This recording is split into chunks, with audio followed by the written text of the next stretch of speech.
C'est un des gros objectifs de la campagne de cette année, c'est d'intensifier le dépistage.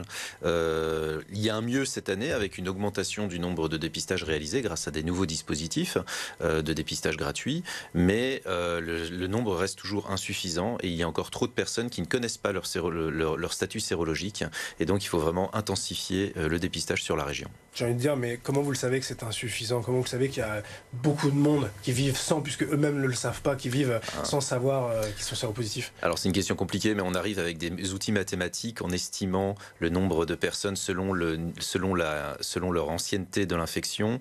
On arrive à estimer combien de personnes dans la population générale ne sont pas dépistées, qui sont en fait le réservoir, c'est-à-dire les personnes qui continuent à transmettre le virus. C'est ce que j'allais dire, c'est ça le risque en fait, surtout. Ces personnes ne sont pas au courant et continuent finalement de le propager malgré elles. C'est exactement ça. Le dépistage, c'est un des premiers outils pour casser l'épidémie et pour éradiquer ce virus. C'est-à-dire qu'en dépistant les personnes tôt, elles arrêtent de transmettre et donc l'épidémie s'arrête. Alors, ce qu'il faut rappeler, parce que le dépistage aujourd'hui a été simplifié, ces 20 ou 25 dernières années, comment ça se déroule ici à Lille ou dans le Nord-Pas-de-Calais, faut aller où?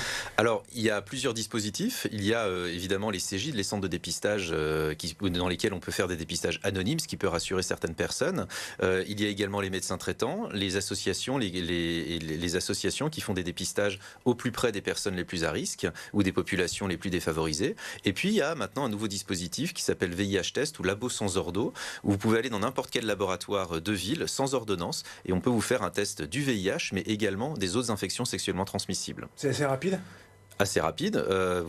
Normalement, vous pouvez le faire quasi immédiatement quand vous venez dans le laboratoire. Et le gros avantage, c'est qu'on a tous un laboratoire à côté de chez soi et il suffit de passer la porte. Et parfois, passer la porte, ça reste un peu difficile, mais il faut prendre son courage à deux mains. Je peux vous dire que les biologistes en ont vu d'autres et il n'y a aucun problème, il n'y aura aucun jugement.